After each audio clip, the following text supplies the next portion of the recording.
Shalom pemirsa setia semua kitab suci. Terima kasih ya sudah klik video YouTube ini. Kiranya kebenaran firman Tuhan yang disampaikan bisa menerangi kehidupan saudara dan memampukan saudara berbagi kebenaran ini kepada kerabat, sahabat, dan komunitas saudara. Jangan lupa ya, berkat Tuhan jangan sampai disimpan sendiri. Ayo klik tombol subscribe dan like, dan share video ini sebanyak-banyaknya ke orang yang kamu kenal. Tuhan Yesus memberkati.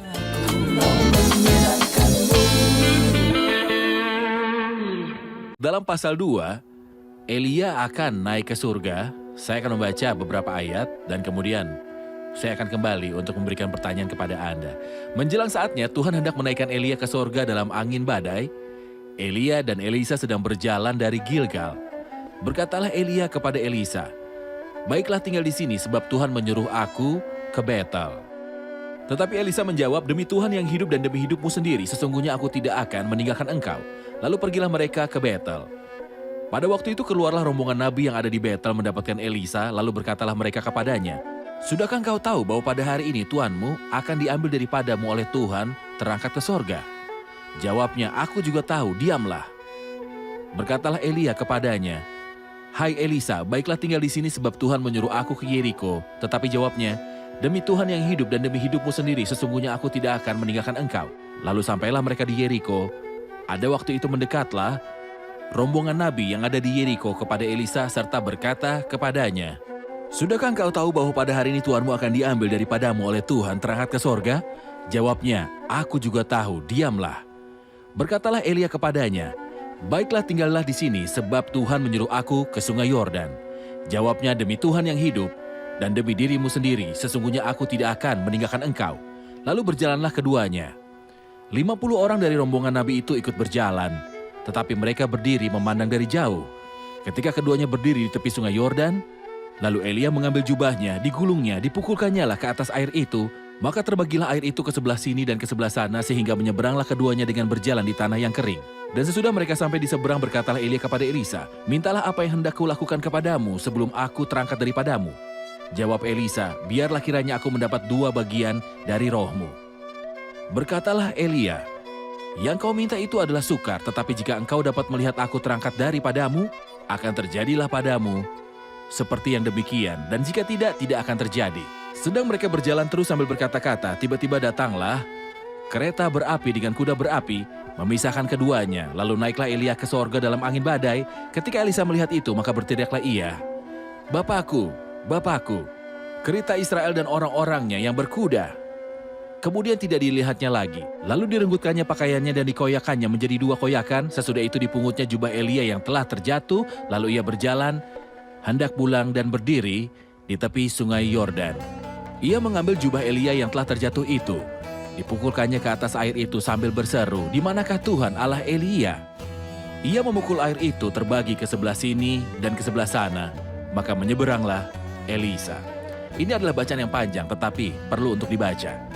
Saya ingin Anda mengomentari pengetahuan Elisa bahwa Elia akan diambil daripadanya dan kata-kata putra-putra para nabi kemanapun mereka pergi ketika mereka memberitahu dia tentang informasi ini.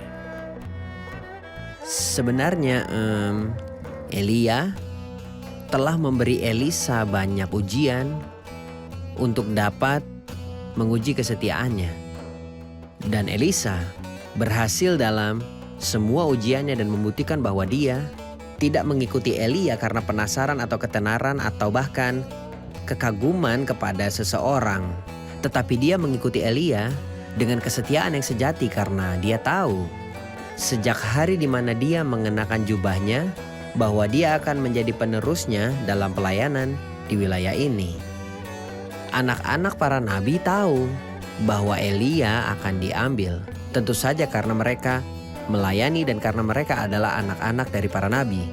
Tetapi faktanya bahwa informasi yang sampai ke Elisa dari anak-anak para nabi lebih dari 1 kali tidak menghalangi Elisa untuk dapat mengikuti Elia.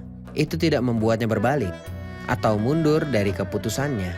Di sisi lain, setiap kali anak-anak para nabi akan mengatakan kepada Elisa bahwa tuannya akan diambil darinya, dia mengatakan, "Aku tahu itu."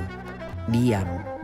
Jadi Elisa berhasil dalam tes yang disajikan kepadanya dengan sengaja oleh Elia maupun ujian-ujian yang secara tidak sengaja dihadirkan oleh anak-anak para nabi.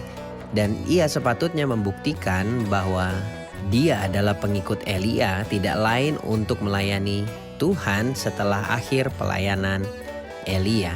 Dan faktanya kita mempelajari bahwa bahkan jika beberapa orang memiliki informasi atau apapun tentang kehendak Tuhan yang diwahyukan, kita tidak akan terpengaruh oleh kata-kata orang-orang. Dan kita tidak mengikuti apa yang orang katakan sekalipun mereka itu adalah mitra dalam pelayanan. Tetapi masing-masing dari kita memiliki jalan dan kehendak dari Tuhan untuk hidup dan pelayanan yang harus kita ikuti, dan kita harus mengikuti Tuhan kemana Dia ingin kita untuk pergi. Benar. Saudara Asia, saya tidak bisa meninggalkan kisah ini, kisah kenaikan Elia, meskipun itu bukan yang pertama, karena kisah itu didahului oleh kisah mengambil Henokh, dan itu tidak akan menjadi yang terakhir. Kisah itu akan diikuti kemudian oleh pemandangan orang-orang yang akan diangkat ke surga, dan yang terakhir adalah gereja yang akan diangkat. Ceritakan kepada kami tentang kisah ini, soal kenaikan Elia. Ini adalah pemandangan yang bagus, saudara ayat. Ini menjelaskan dua gagasan yang sangat indah. Yang pertama, Tuhan menang atas kematian, dan kematian bukanlah akhir dari semua orang. Dan setiap jiwa tidak perlu merasakan kematian meskipun semua orang berdosa dan semua orang pantas mati. Ini adalah gagasan pertama. Gagasan besar kedua adalah Tuhan menghormati nabi besar ini, Elia, abdi Tuhan, yang telah berdiri pihak Tuhan melawan semua kejahatan kerajaan. Dan yang melihat masalah seperti Tuhan telah melihatnya, Tuhan sedang memuliakan dia. Orang ini ketika gagal dan lemah, dia berkata pada Tuhan, ambillah jiwaku. Dia berkata kepada Tuhan, aku ingin mati. Cukup. Saya membayangkan percakapan antara Tuhan dan Elia. Tuhan bertanya, mengapa kamu ingin mati? Dia menjawab, ini sudah cukup. Maka Tuhan menjawab, akulah yang menentukan kapan hal itu cukup, dan aku akan membawamu namun tanpa mati. Aku akan menentukan metodenya. Aku akan menentukan metodenya, dan dia membawanya ke surga dengan kereta api besar dan malaikat. Mohon ceritakan pada kami tentang iman Elia. Iman yang percaya Ya. diri ini. Sangat bagus dan jelas dalam kisah ini. Izinkan saya memberi Anda satu contoh dalam ayat 14. Tentu saja dia sedih karena tuannya diambil darinya, Elia. Tetapi kita membaca ia mengambil jubah Elia yang terjatuh itu, dipukulkannya ke atas air sambil berseru, bukan di mana Elia tetapi di manakah Tuhan? Allah Elia. Saya memiliki dua ayat yang membesarkan hati dalam Ibrani 13 ayat 7 yang perlu katakan pada kita. Ingatlah akan pemimpin-pemimpin kamu yang telah menyampaikan firman Allah kepadamu, perhatikanlah akhir hidup mereka dan contohlah iman mereka. Tapi kemudian langsung di ayat 8 mengatakan Yesus Kristus tetap sama baik kemarin maupun hari ini dan sampai selama-lamanya. Sangat bagus untuk dipengaruhi oleh para pelayan besar yang ada di antara kita. Tetapi kita harus perhatikanlah akhir hidup mereka dan contohlah iman mereka. Tetapi jika mereka diambil di tempat itu karena satu dan lain alasan, kita tidak gagal tersesat. Karena kita tidak mengikuti orang, tetapi kita mengikuti Tuhan yang tidak pernah bisa absen dari tempat kejadian. Sahabat Pijar TV, terima kasih sudah menjadi pemirsa setia program-program Pijar TV. Kami sungguh rindu agar saudara bukan saja diberkati dengan menyaksikan program-program ini, tetapi juga dapat berinteraksi dengan kami untuk berdiskusi dan bahkan didoakan melalui WhatsApp dan telepon yang tertera di layar kaca ini.